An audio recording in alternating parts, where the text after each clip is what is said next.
jerarquía versal 1 número 3.071.479.452.055. Aquí iniciaré mi relato con las crónicas de quien haya visto a la entidad particular que sea digna de contarse en la ocasión, sino que simplemente daré primer punto a mis emisiones narrativas para describir un paisaje que goza de existencia perdido en un sitio de este orbitador de la jaula de la entidad recolectora de almas. Sea el azul de su domo de aire un aliado de la unión de todas las ondas lumínicas, o se acerque más a la ausencia de las mismas, rara vez la luz se ha hecho presente en la mayoría de una profunda masa de pasta de tinte marrón claro, estancada y escondida en un bosque, cuyos altos y túpidos mástiles de una infinidad de verdes banderas ocultan a las miradas del mundo que habita y de todos los demás cuerpos celestes. La única perturbación a la mortuoria movilidad de la masa es el nadar de los seres que la habitan, los cuales se deslizan en el equivalente a su líquido amniótico con una particular gracia, siendo mínimas las olas a las que dan origen, insuficientes para alcanzar a las raíces de los encubridores de su libertador. Estos alteradores del orden no son constantes, siendo en realidad simples mortales que se desarrollan en las cálidas y benévolas fauces de tierra que les dan cabida en su nutritiva saliva, por así decirlo. Son todos los habitantes de este país improvisado regido por la adulación a la fuente de la libertad y juventud de quienes aún son fieles habitantes de su nueva patria, una carente de himno, bandera o escudo de armas, seres poseedores de una única unidad de vida, refugiando esta, si se da el caso de existir, su único núcleo, guardián de todas sus memorias y las de quienes han existido antes que su poseedor.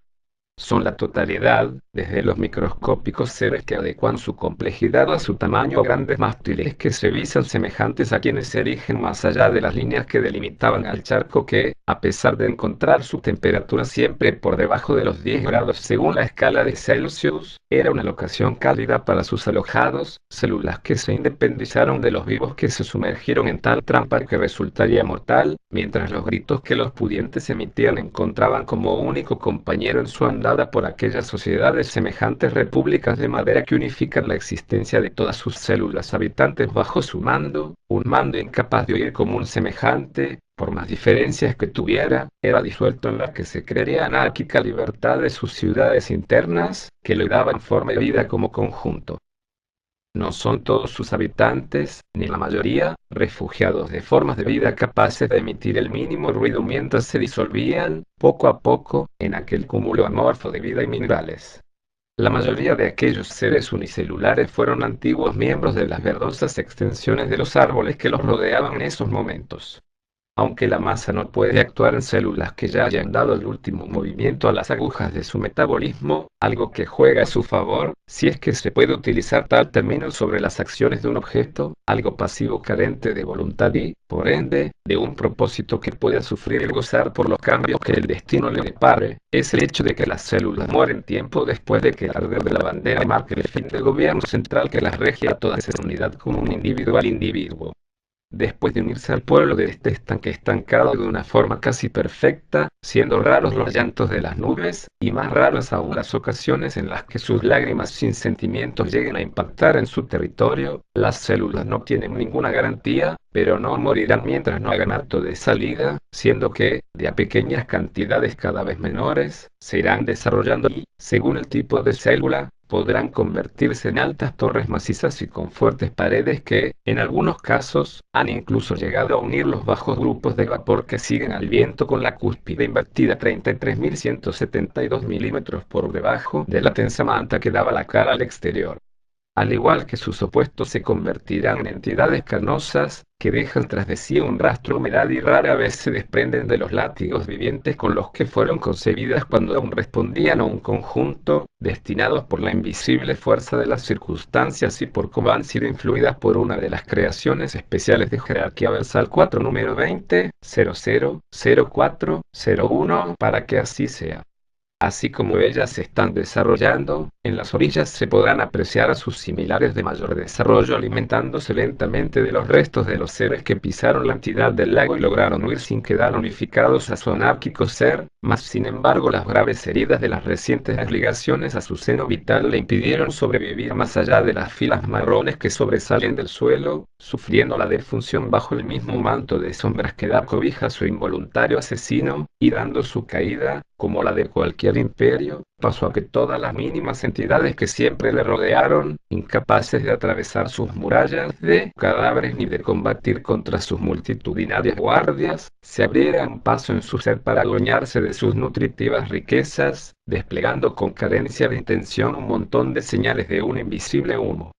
Sin embargo, las orillas no son siempre benévolas con los dos veces independentistas, viéndose forzados a alimentarse de quienes sean capaces de capturar, si es que existen seres con el infortunio de encuadrarse en tal definición.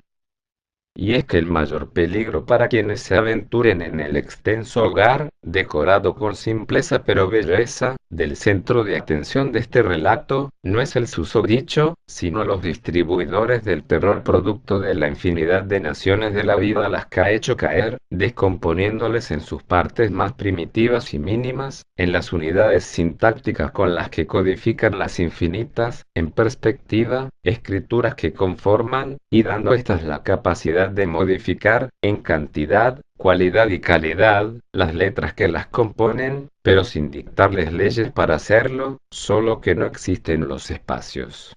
Estas criaturas, que generalmente iniciarán como las primeras formas de vida que dieron el paso de la unión de tal solo dos componentes, para respirar un compuesto conformado por muchos más,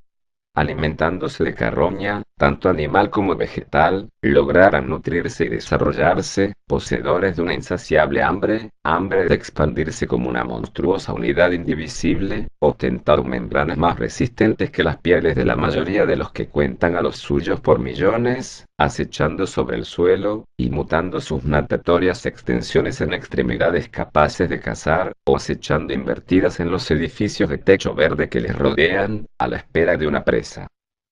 Pero los alcances de estas entidades no se limitan al ya de por sí inmenso bosque que les resguarda, siendo que a lo largo de la historia ha existido una minoría, entre el ya de por sí minoritario grupo de los que habitan fuera de las primeras orillas que han conocido, convirtiéndose en forajidos de los humanos, y desarrollándose muchas veces influenciados por los componentes de los que por mucho tiempo se han alimentado, sin dejar de distinguirse en su presencia un único núcleo, siendo de su preferencia cuando la visibilidad de miles de puntos a través de la atmósfera que le resguarda distinga la similitud con su primer gran hogar, escondiéndose de su astro de fusión más cercano cuando éste no desea ocultarse de ellos.